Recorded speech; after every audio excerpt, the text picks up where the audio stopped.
আসছে ঈদে আমাদের হাতের কাছে কিন্তু প্রচুর পরিমাণের মাংস থাকবে, আর ওই মাংস দিয়ে খুব সহজে কিভাবে চাপলি কাবাব তৈরি করা যাবে ওই রেসিপিটা শেয়ার করছি আজকে। তো আশা করছি আজকের রেসিপিটা সবার কাছে ভালো লাগবে। খুবই সহজে কিন্তু এই কাবাবটা তৈরি করা যায়, সময়ও বেশি লাগে না। তো চলুন দেখে নিই কীভাবে তৈরি করছি। তো কাবাবটা তৈরি করার জন্য একদম হাড় ছাড়া ফ্রেশ মাংস নিতে হবে। তো মাংসগুলোকে একটু ছোটো টুকরা করে কেটে নিচ্ছি। আর আজকে কাবাবের জন্য আমি কিমাটা কিন্তু হাতেই তৈরি করব। তো মাংসগুলো কাটা হয়ে গেছে, একটু ছোট করে কেটে নিয়েছি। তারপর যেটা করতে হবে, এই মাংসগুলোকে বাড়ি দিয়ে সফট করে নিতে হবে। আজকাল বাজারে মাংসটা থেতলে নেওয়ার জন্য এই টাইপের হাতুড়ি পাওয়া যায়। তো এটা দিয়ে খুব ভালো করে বাড়ি দিয়ে সফট করে নিয়েছি। একটা সাইড থেকে ছুরি দিয়ে খুব ভালো করে কেচে নিচ্ছি। এইভাবে করে কিমাটা তৈরি করে নেওয়া যায়, খুব সহজে কিন্তু কিমাটা তৈরি করা হয়ে গেছে।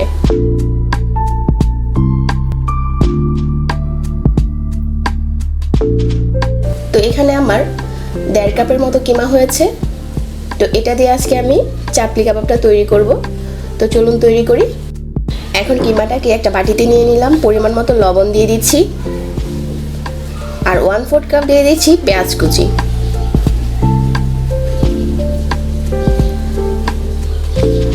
এক টেবিল চামচ দিয়ে দিচ্ছি আদা আর রসুন বাটা, এটা একসাথে আছে। আর এখানে 1 টেবিল চামচ দিয়ে দিচ্ছি আস্ত জিরা আর ধনিয়া, আমি একটু গুঁড়ো করে নিয়েছিলাম। 1 চামচ দিয়ে দিচ্ছি মরিচের গুঁড়া, 1/2 চামচ দিয়ে দিচ্ছি গরম মশলার গুঁড়া। এই গরম মশলার রেসিপিটা কিন্তু আমার চ্যানেলে আছে। আর 2-3টার মতো কাঁচামরিচ কুচি দিয়ে দিচ্ছি, একটা ডিম দিয়ে দিচ্ছি।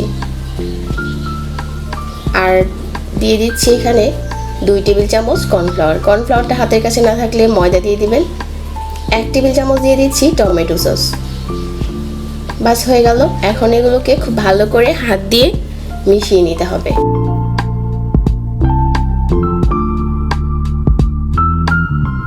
খুব ভালো করে মেশাতে হবে যাতে করে প্রতিটা মশলা মাংসের সাথে খুব ভালো করে মিশে যায়। তো আমার এখন এগুলো মেশানো হয়ে গেছে। এখন এইখান থেকে আমি যে সাইজের কাবাব তৈরি করব ওই পরিমাণ হাতে নিয়ে নিচ্ছি, আর খুব ভালো করে গোল করে নিচ্ছি প্রথমে। তারপর 2 আঙ্গুল দিয়ে চাপ দিয়ে চ্যাপটা করে নিচ্ছি।